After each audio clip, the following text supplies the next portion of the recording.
Alright guys, real quick video update of the K24 Civic. As you guys can see, the garage is a little bit of a mess, but we'll pick that up soon. Today I'm going to show you guys how I'm going to adjust our Skunk 2 one-piece coilover, and then our new update part, which is our Lexan Windows. Also guys, I do still have some of the shirts and hats.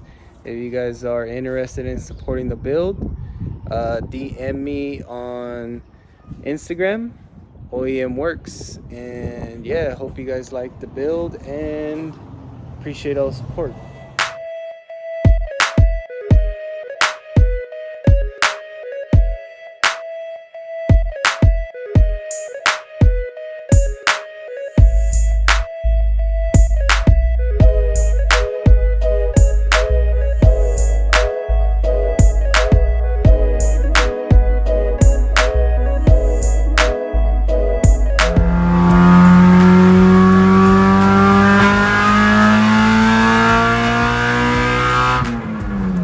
Guys, here are the windows. They came in the mail. Ordered them about 2 weeks ago. And then these are the Lexan scratch resistant.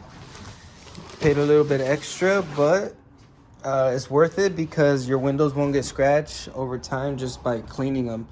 Those other windows, they get scratched just by wiping them down after a car wash. So these are the scratch resistant. And they're clear, so they're gonna look just like OEM once they're installed, and we'll be saving a bunch of weight. So just real quick, wanted to show you guys the new update. One more thing, I know I didn't show you guys in the previous videos. I had a few questions from some guys asking me how did I run my brake booster line and how did I run my throttle cable bracket.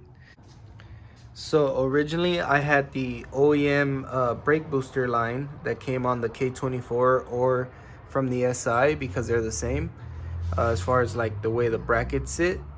So it was going down right here, but when I changed out the Type R valve cover, it doesn't have the option, the 10 millimeters right here, to put the bracket. So what I did was I used my AN6 fuel line, braided fuel line, what I had a spare, and then I just ran it. I'm gonna buy those hose clamps and then hook it real nice and clean right here together, so it's gonna look like one piece. So what I did was, from here it's gonna look stock.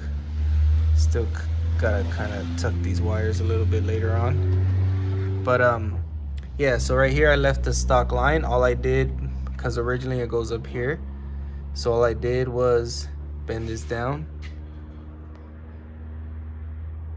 just kind of flip it, and then hooked up our AN6 braided line to the valve here, and that's it.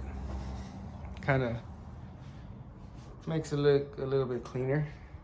Now my bracket, it is kind of crazy looking right now because I redid it to extend it. I found someone that's going to be fabricating this bracket for me, so it's going to come just like this and you will be able to use your stock line. So right here all I did was modify it because I want to leave enough gap for those guys that are going to adjust the cable. So right here, this is pretty good. It does need to get pulled back a little bit, but once I finish adjusting, we will have our new bracket. So for those guys that did go with the Accord throttle body, this is kind of how I just made a bracket that goes from that throttle body bolt, and this is strong enough to hold it. So once the new bracket comes in, I'll show you guys. Like I said, I will get a few extra. If you guys are interested, message me on Instagram and I will get you guys one. Here's our suspension. Got it installed. Looks real nice, but what I noticed after I dropped the car, it had a bit of a camber, so we're gonna get this upper camber arm so we can get a nice camber and put the, see, like right now when the car's rolling, it's not touching this much of the tire because it's sinking in And see here, it's grabbing more towards the edge than it is here. So we definitely need our camber arm. So right now what I did was on my coilover, I counted the amount of times that I increased the rate on the spring. So if I turned it once, I just counted it as 1. All right guys, so here's what I did. This is the key that you're going to be turning upwards, which will compress the spring. This is what locks it in, and then this here, this bottom one, is what locks in the actual strut height. So I extended it as high as I can go up so we don't lose ride height, which was already pretty low at full extended height. So now what I'm gonna do is, when I said about those clicks I told you guys, the 20 in the front and 40 in the back, I'll show you guys real quick. It's about half a turn, so each half turn counts as 1. And I've already done 20 on this side, so I'll show you guys.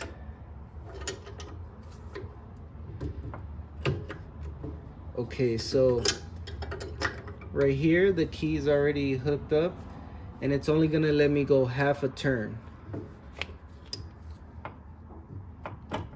Okay, that's 1.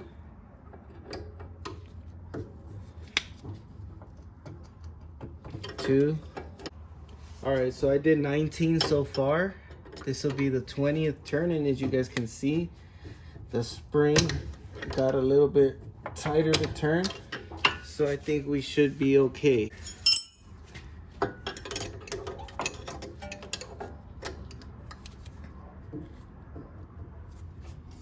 Tighten this guy back up.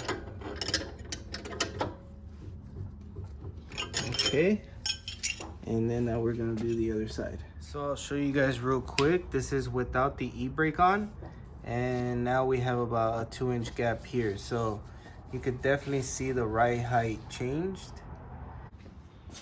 So let's put her on all 4s now, and I'll show you the gap. So perfect 2-finger gap, which is the same, pretty much the same as this side. This side needs to go up a little bit higher, and like I told you guys, I believe it's because of the weight of the motor sitting more on this strut. So I'm gonna test drive it real quick. Actually, I gotta pull the e-brake off, and that's probably gonna let it settle a little bit more. I'm gonna drive it one more time, and based on what I feel, I'll do a little bit more adjustments. Definitely no professional at adjusting suspension. This is just a little bit of information I was able to gather. So let's take her for a quick little test drive.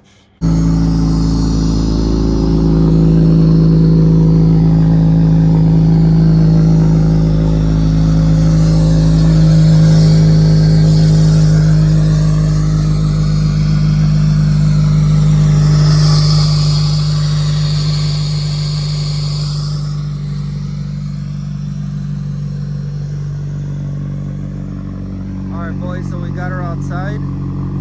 We're gonna let her warm up real quick. After she warms up, we'll go see how the suspension feels. She idles real nice with all the new components we put on it, so really happy with the car.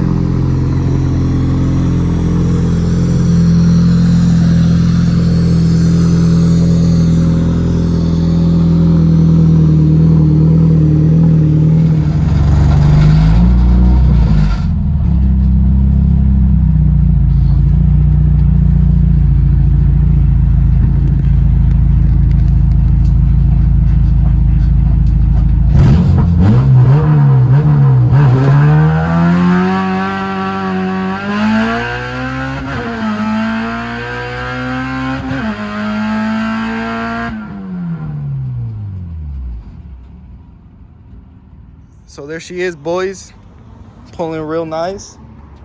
Suspension feels great. Tighten it up a little bit tighter just so it'll be nice and hard. and in the back it's already done, so it feels real nice back here, no bounce. But yeah, comment, subscribe, and let me know what you guys think.